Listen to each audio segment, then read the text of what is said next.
I'm appalled at what you said on that pod thing. It's disgusting. This is the After the Show podcast. It's where we get honest and real with your ass. So sit back, relax, have a blast, because it's time for the After the Show podcast. Hello and welcome to the Monday KVJ After the Show podcast.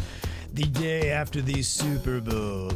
Everyone's in such a zombie state at work here. Oh, I bet. Yeah, it is messed up and it's tough if you start off your Monday beat up, knocked down, because it's hard to catch up.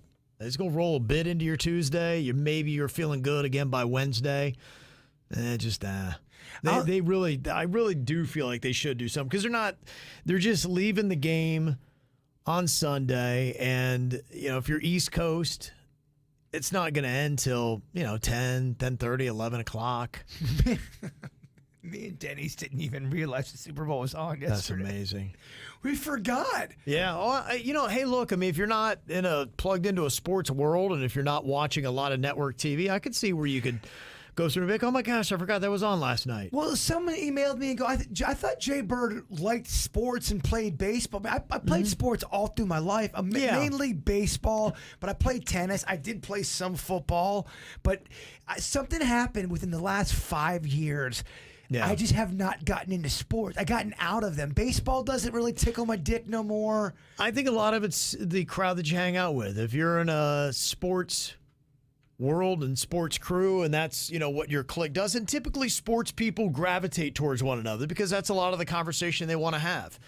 And so if that's not your clique and your crew, then I could see how you can get out of it. I've had pockets in my life too where I just at the time wasn't really hanging around with a lot of sports people and kind of got out of it. And there are also two pockets of the world. When I lived in California, California's not a big diehard sports, not like other places. You go to Boston, New York, Philly, Chicago, pockets in those towns. Those are big sports towns, so you can't get away from it. I feel like it's the same concept as a show.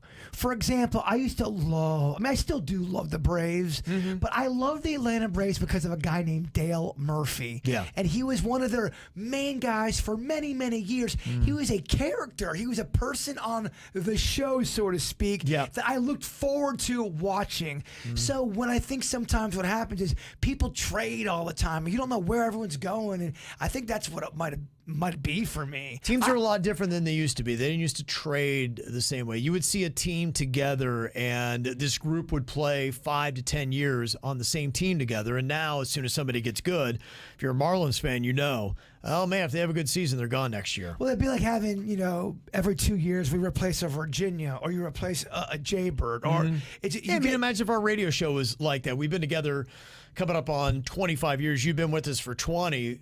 And so people have had time to get used to that. But if every 3 years we had somebody new coming in and the makeup was changed, I don't know how people would feel about it. I think your chemistry changes. I don't know if you like it as much. And I know sports and entertainment is different. Same concept, though. At the end of the day, it's all entertainment. Yeah, it is. And you gravitate towards characters. And if character is gone, it's like a TV show.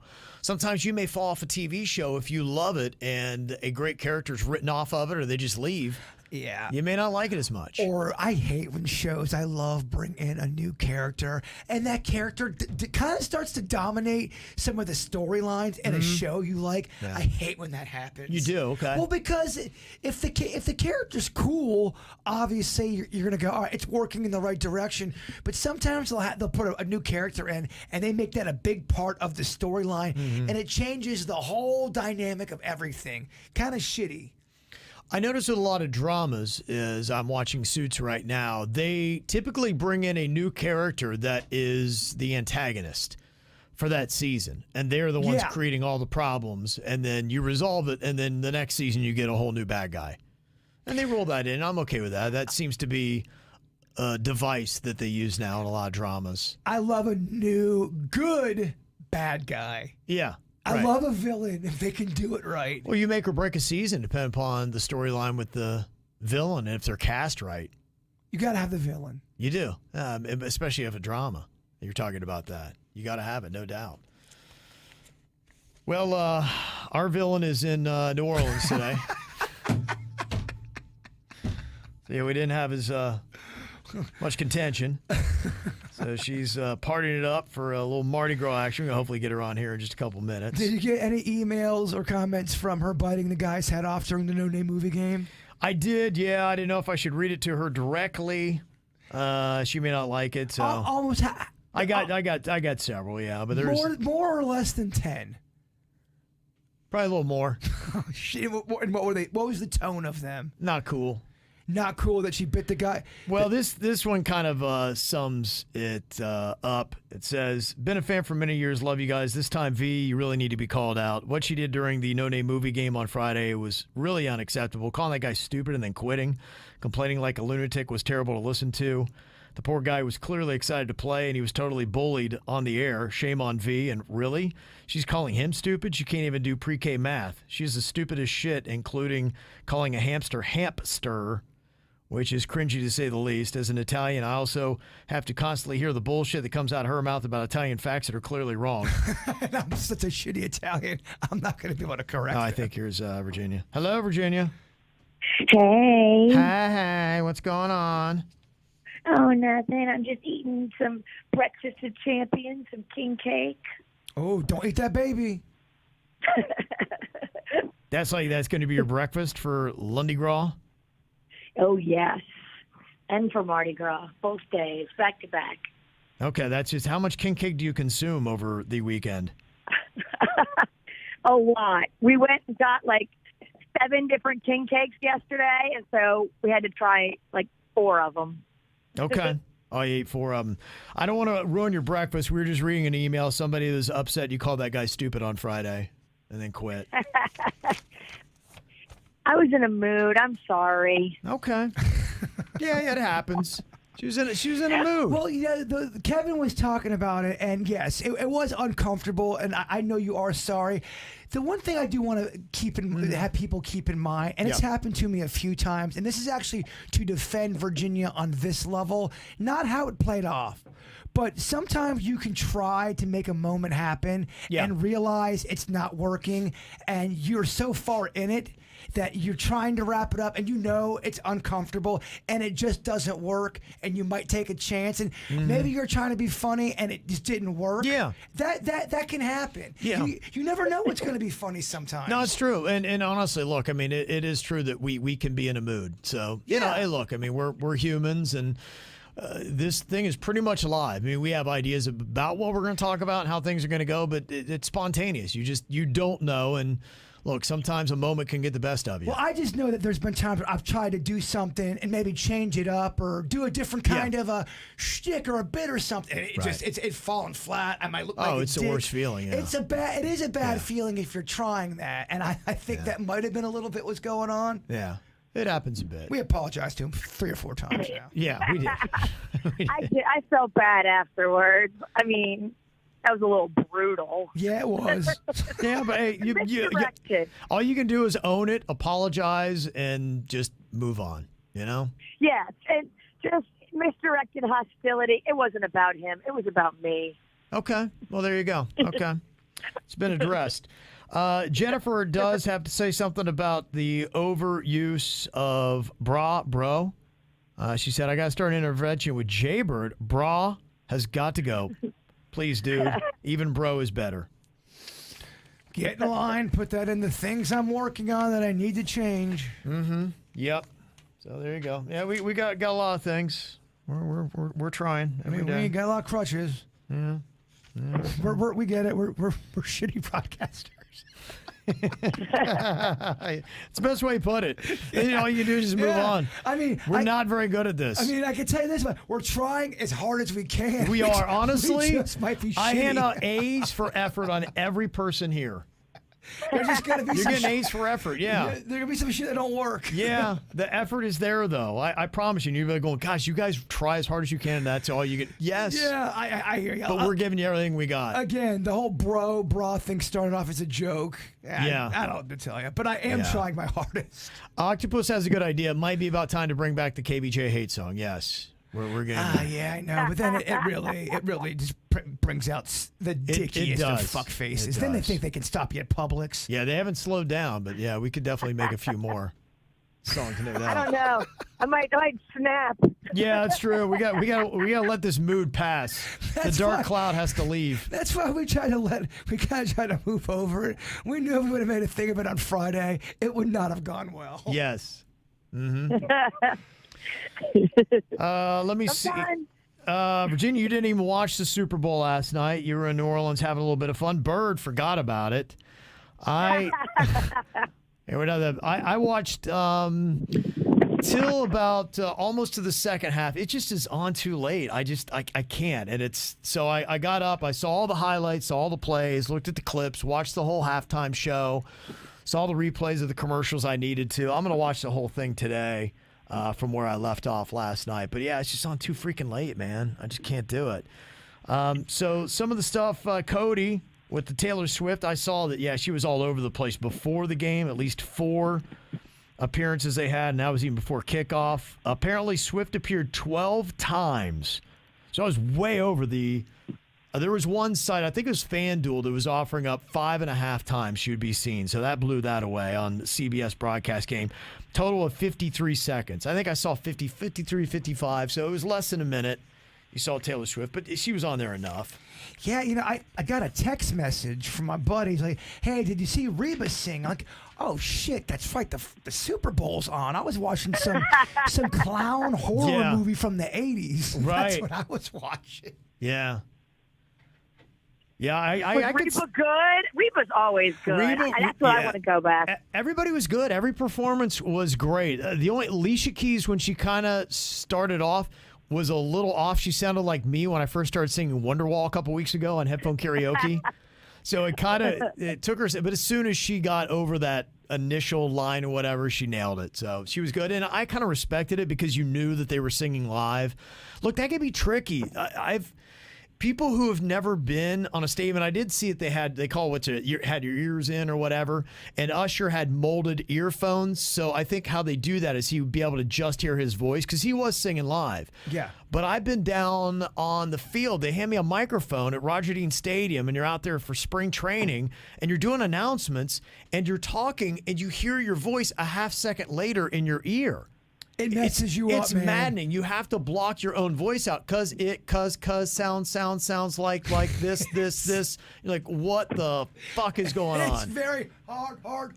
Yes, that's what it sounds like if you don't do that. So maybe it had something to do with audio that she was almost playing headphone karaoke for that reason. But other than that, all the performances were amazing. To your point, Billy Joel's performance at the Grammys, I loved it, first of all. Yeah. But it was slightly a little bit more raw, and he didn't hit every note perfectly, and I thought it sounded awesome. Shows he's singing, and it still sounded good. And sometimes a raw performance is right where the heart needs, I like that. man. That's better than if you would have just, let's just, I fucking hate the just lip sync shit. it and just, make it sound No, I was all cool with that. I used to call me old-fashioned, but I like my musicians to legit be musicians and play live. Yeah, I was cool with it. Somebody texted and said, did y'all mention the streaker at the Super Bowl last night? No, I saw a little rumblings about it, but I did not see what happened, if they were on camera or whatever. It depended upon when it happened.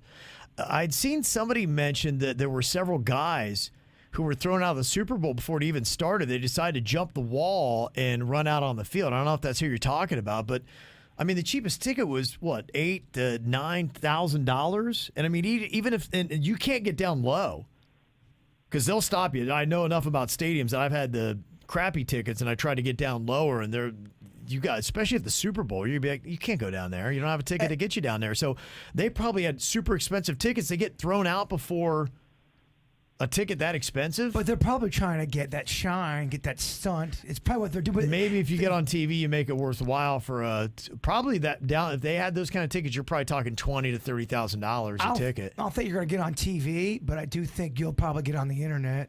Yeah, I think they cut away on TV. Okay, yeah, I did not see the streaker that went on. RJ said it was on social media, but not TV. Yeah, TV, they, I think they're instructed to. Don't show the streaker. Yeah, they don't want to. Which is kind of, I want to see the street. Most people want to see it, I think. I get it. You don't want the kids to see it. But it's a crazy moment in the world. It's entertaining. Yes. Yeah, when you see that. The best I ever saw was actually at a Chiefs game in Kansas City, and it wound up being one of the few games ever in the NFL that was rained out. And a guy got on the field, and they had the tarp down, and it was so slippery. He's shirtless, and they had about 20 security guys trying to get him, and he was slipping through. He probably was running straight for a solid 4 minutes and 40 seconds. And the crowd was going nuts. They were going nuts. They couldn't get him. He was doing razzle-dazzle, and they would have him down, and then he would squirt out of the bottom of the pile, and everybody was losing their minds. It was one of the best moments I've ever seen. But yeah, I don't think they'd ever show that on TV, unfortunately, because it was the only highlight I remember from that game. Got an email from Stassi. She said, great game last night, but I was wondering if you or the listeners can help me out and shine some light on the Jesus commercials during the Super Bowl. What the heck was that about, and who is sponsoring them? Yeah, I don't know. There will be groups behind it. I don't know who was behind it. I did see the one Jesus commercial, and it was about being a servant. It was about leading with love. I think it's probably a group that's trying to combat Christian groups that get a bad name for being overly judgmental, and they just want to tell you how you're a screw up and say, look, that's not the true nature of Jesus. And so we want you to understand that it's about love, forgiveness. It's about putting yourself on the same level as others or below others. And people are mad about it, of course. I don't know. I mean, some people, hey, look, I get it being a religious person. If you mention God, Jesus, church, people get triggered just by that. They absolutely do. If you talk about Taylor Swift or Jesus these days. Yeah. So I don't know. I haven't looked into it, but I know there are a lot of splinter groups that are out there trying to do that. And honestly, I applaud that. I like that attitude a lot more. So I cringe when I see somebody being judgmental and the hard line really nasty to people, and I just don't. So I agree with the commercial. The one I saw, I liked it. So I don't know, but I don't know who's behind it. Don't know anything about it. I'll look into it, though. There's just so many things with the Super Bowl, man. I was freaking working on all weekend, everything I could do, and then getting up this morning. There's just not enough time to get everything together. There's just so many little storylines and between celebrities and all that crap. I saw Bieber's taking crap because he didn't get on stage. He didn't want to. Well, I was like, who cares? Because he yells at his fans. Well, I think I wonder where he is with he had the health issues. Remember he had to call off his tour? Oh, yeah. What was it? It was throat? He had that facial paralysis thing, I think. Remember that? So I don't know where he is with that. I think I saw him on stage last week. He performed a couple of songs, and that was it. Toph has been bitching about football all day. You promised that it's the last day we talk football in Swift. I beg of thee. Well, football season's over, so it's not going to be a storyline. I mean, honestly, I don't know how you today do a mass appeal show and don't talk about the fucking Super Bowl. Wait a minute. Toph she was complaining? I know. What the shit? I hear you. I mean, I can't. I can't promise you, but I put her. I go, Toph, thanks for the pep talk again. Yeah. I mean, we're trying here, but I mean, it kind of what we do. It's kind of expected of me. You know what? Toph is sick of it, Kevin. Shut it the fuck down. I hear you. There will be a lot less, I'm hoping, but yeah. What? Honestly, can't promise that we'll never mention our biggest artist.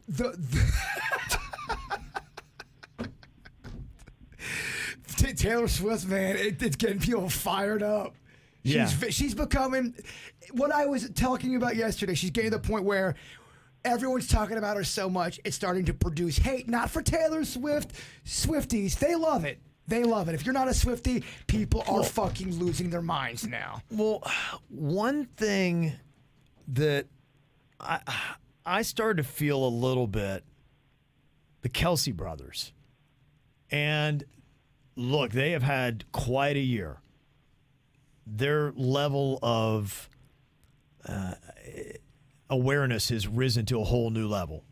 Travis Kelsey's gone mainstream. His brother now, who, unless you're a football fan, had no idea who they are.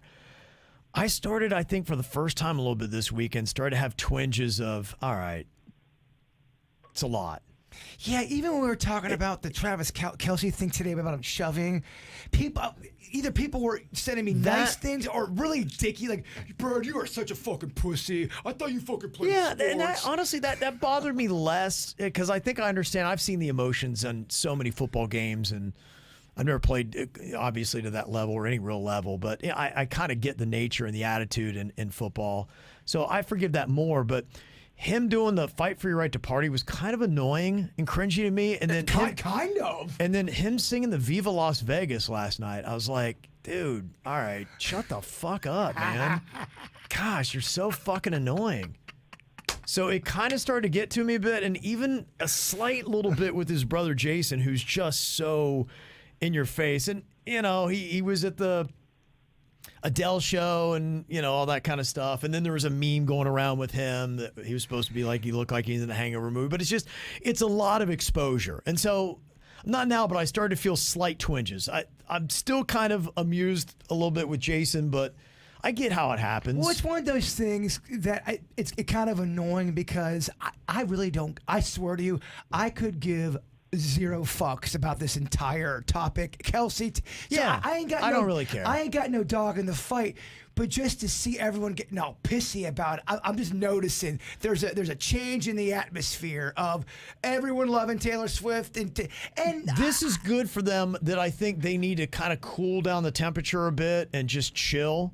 They've got the whole off season. I think it'd be good for them to maybe take a little bit of it off, and you know, because I think you're slightly starting to push that edge. Now, RJ said the Kelsey podcast is really good, and my cousin, who's big into sports, he made a comment over the weekend. He listens and he really likes it, and so I think it's good. I think sports fans still like him, but yeah, it's probably good. We've had our fill, I think, of the Kelsey brothers. Take the off season and kind of chill a bit, and then we'll come back.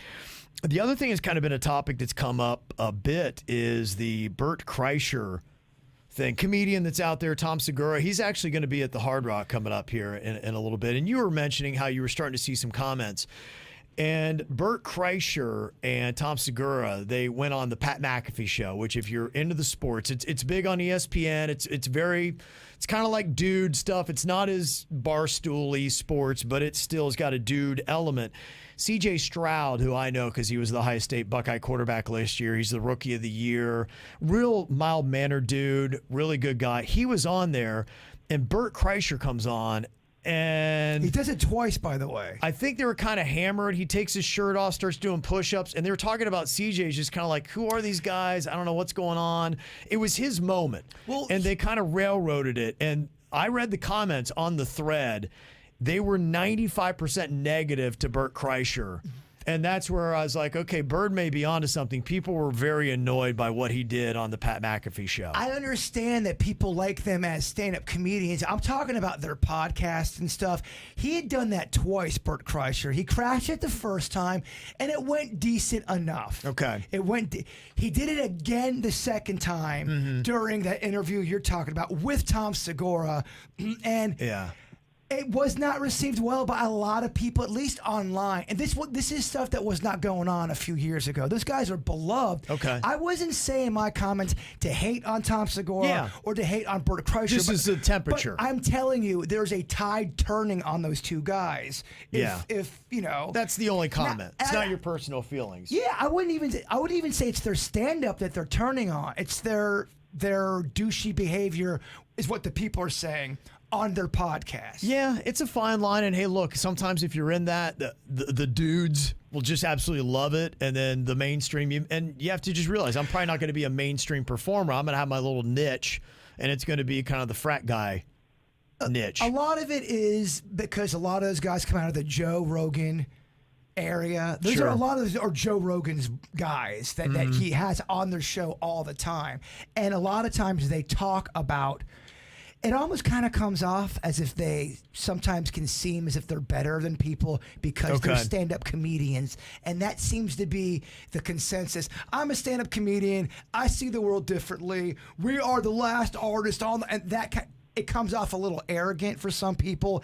And that's been, I think, a big part of the hate. Engineer Keith, he's a fan of, KVJ and also their little network. He said, I'm a diehard KVJ fan, mediocre fan of its, I guess, the your mom's house. Yes, that's their crew. That's one of them. He said one of the criticisms that they have received since building the podcast empire is that the hosts have become out of touch and talking too much about their newly acquired wealth. In response to this bit, Tom Segura decided to lean into the narrative and just be a heel. Yep. So when Tom is calling people poors and talking up certain moments of his life, it's on purpose. It's a bit. It was a bit. He went on Twitter and went on a rant, which he has now deleted all of those tweets because he started seeing the hate. He said, so if you're not in the fandom, I understand how you might think that there's some kind of schism between Tom Segura, Bert Kreischer, and the fans. Furthermore, Tom has set the tone for how to interact with them by oftentimes behaving as a heel in the conversations that he participates in. So maybe that's the audience, playing that up. They don't feel that way about them. They're just trying to be haters because that's what they're encouraged to do. I respectfully disagree with Engineer Keith. Okay. I do think that was going on.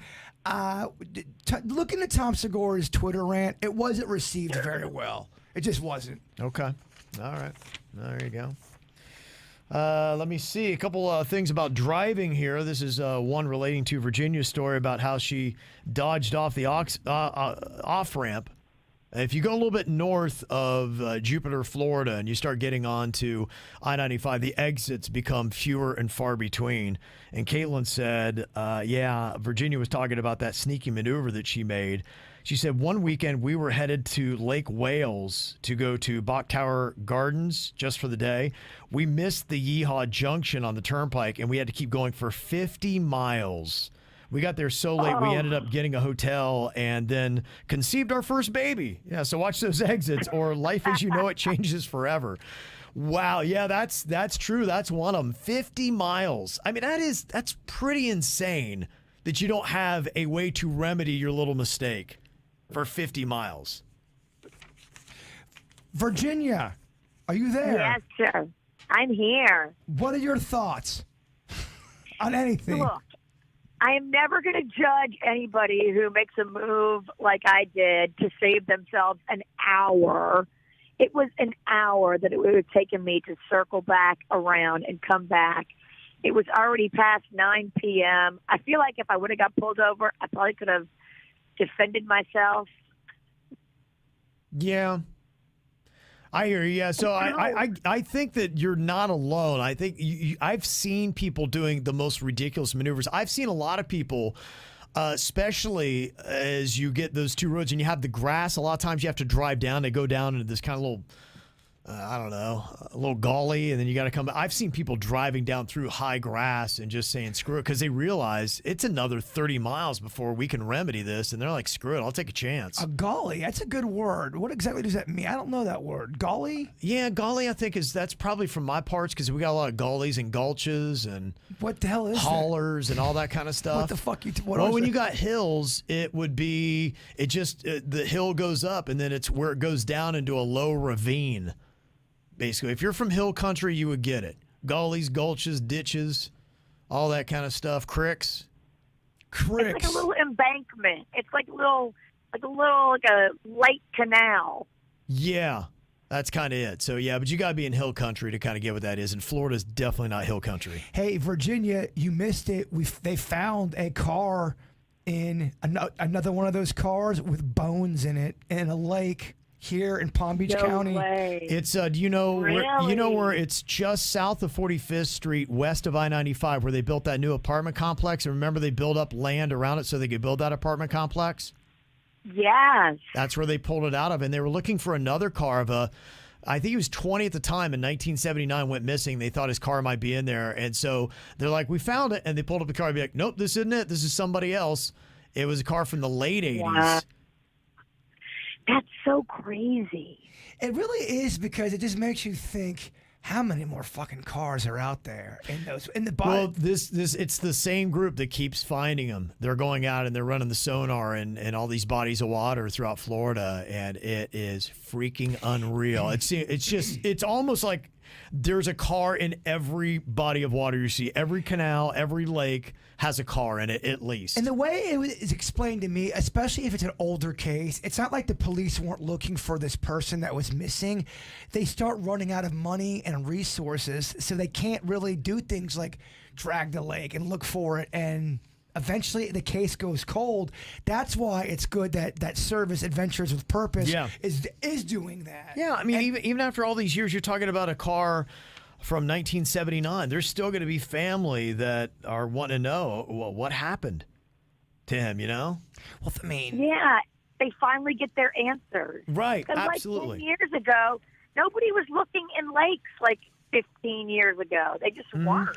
Well, think about places like the Everglades where you could really... Oh, yeah. You could get rid of a lot of shit out there and never find it. Yeah, I mean, a lot of them are people that just maybe fall asleep at the wheel or they were drunk or something like that and they drive into a body of water. But you're right. I mean, we've had a lot of, mafia, cartel, all that kind of crap that's gone on here in South Florida. I'll tell you one thing. Who is not afraid of the woods late at night in the middle of nothing? Murderers. They seem to really love the woods for some reason. I mean, if I'm out in the woods by myself as a man right now, I'm fucking scared. They go out there. They just, this is beautiful. Yeah. Woods. No doubt.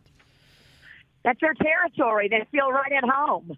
Yeah, they do. Well, there was, during the 70s, Ted Bundy and the Green River Killer were killing at the same time, basically dumping bodies in the same area. So they're going, do they ever walk by? Hey, what's up, man? How's it going? Just see you later. They were dumping bodies in the same, do they ever cross paths walking in the woods together? No, it's fascinating. You think about it, especially when they wind up pulling a car out by a body of water, it's by where you live. And then you think to yourself, man, I've gone by that body of water thousands of times over the last 25 years. There's 3 stories in Palm Beach County alone about finding a car with a body or bones in it. And just now, I look at every body of water differently, and I was just like, how many cars are in there? You're starting to look at bodies of water how I look at woods when we drive by. Yeah, right. No one likes that question when they go, hey, you guys think there's any dead bodies out in those woods? It is a little dark. But, if you're in the right mood. But I wonder. Yeah. Christina and BK. I don't know if that's Burger King. I don't know where that might be. British Columbia, and they forgot how to spell it correctly? Could be, yeah. She said, we listened to the ATS. Love you to ask listeners about their most expensive Uber rides ever taken. Mine was after SantaCon in Hoboken, New Jersey, and I was a little overserved, and I couldn't figure out the New Jersey transit system. I got to tell you, honestly, sometimes, gosh, man, I was... That way, I went to a Cubs game at Wrigley, went to go meet my buddy, and then tried to get back to my hotel, which is a different part of Chicago, trying to figure out the L system. Oh my! I thought I was just that. I thought I was going to sleep under a bridge. Is the L system the elevated train? The elevated train. Yeah. Yeah. I learned that from the movie The Fugitive. Oh, it's like you hop the green line to the orange line. I'm like going, I'm so hammered. I'm never going to get home. I just thought I was dead. Oh, that stresses me out so much. Yeah, she said I had to take an Uber from Hoboken to Astoria in Queens, and it was $285. This is, of course, excluding any Uber rides that resulted in cleaning fees. Yeah, you were talking about somebody that went from Georgia, North Georgia, I think.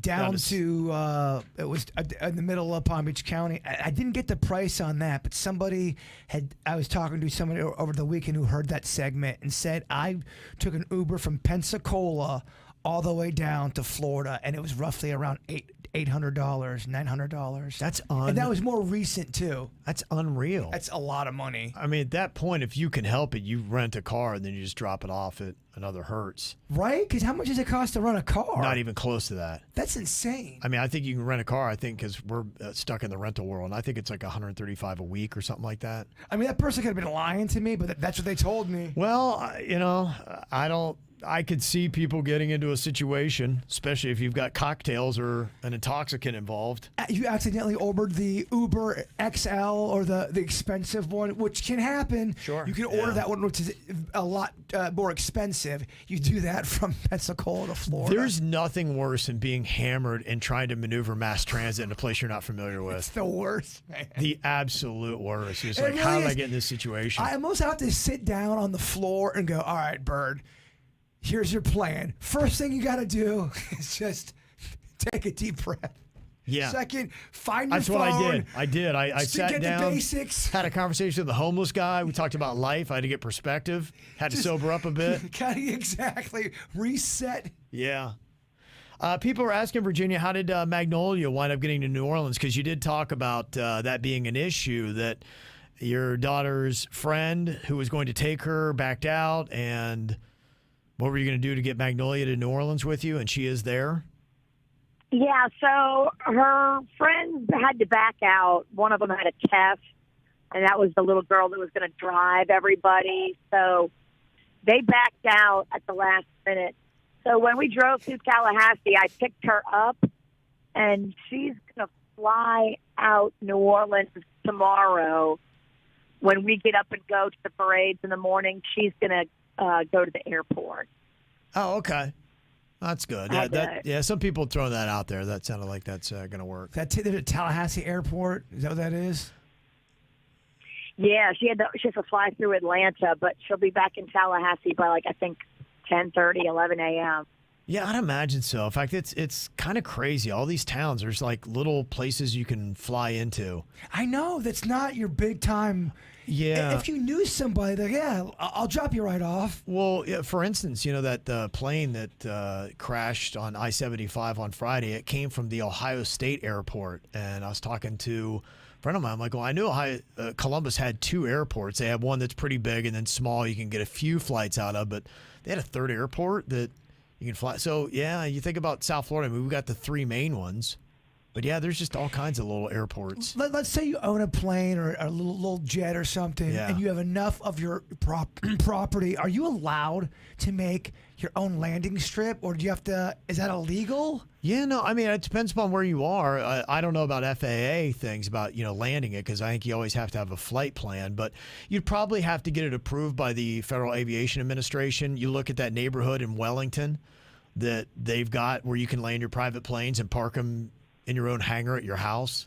Yeah, that's just a different level. I assume they probably had to get that approved. Because, you wouldn't be able to fly. They want to know power lines. They want to know buildings, all that kind of stuff. So I'd imagine it's got to be an approved flight plan. I am kind of surprised there's not more shit falling from the sky from planes and stuff. I mean, I know there's stories about that, but thank gosh it's not. There's a lot, but it could be worse. It could be worse. Yeah, it really could be. So that's good. All right, Virginia, you got your party coming up. Is it 3 p.m. Central, I assume?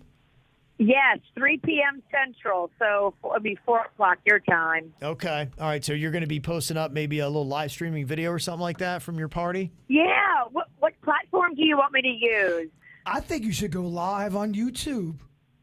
All right. But I'll have Rocco show me how. That's a Kevin Ralston question, though. I like it. Yeah. I just know Facebook fucks us over so many times when we try to go live. Do with YouTube. them. Yeah, that'd be fun. So, I mean, everybody who's watching right now, the podcast, if you go click that little bell, then when Virginia goes live from the three-legged dog in New Orleans, you'll get a notification. You can kind of put it on the background and see what the hell's going on. It's super easy, Virginia. Just like you're doing a YouTube short, that live icon will come on and just hit that. Sweet. Okay, I'll do it. I'll start at 3 o'clock. Didn't you say last time you hosted this party you were too sober? I was, and I was embarrassed, actually. Okay, so you will not be that sober this time. No. Good. If I do it right, I'll do a bunch of shots right before I go live. We'll know by how you act on the live broadcast whether you've been drinking or not. Oh yeah, we're gonna peruse that thing today for any content for tomorrow. If I sound like Urkel, you know I've been overserved. Did I do that? Beautiful. All right, well, have fun today. We'll check in with you tomorrow. I know we were hoping to have you visually on today, and that did not work out. So hopefully tomorrow maybe we can figure that out. Okay. Magnolia has her laptop, too, so if you want me to do it on the laptop instead of the phone, just let me know. Yeah, I'll try to figure out what exactly the situation was. But, yeah, I'd love to have you on and live visually tomorrow, so we'll work on that. Hopefully that'll be a thing tomorrow. Okay. Do you want me to bring back any special food or anything? I mean, you know what the bird likes, so let's surprise me. All right, I'll bring back some goodies. Okay. Nice. All right, well, have fun. We'll chat with you tomorrow. We'll keep an eye out for your video today. Super. Okay, I'll be on at 3 o'clock on YouTube Live. Sweet. Okay. Talk to you then, y'all. Back here tomorrow. See you then.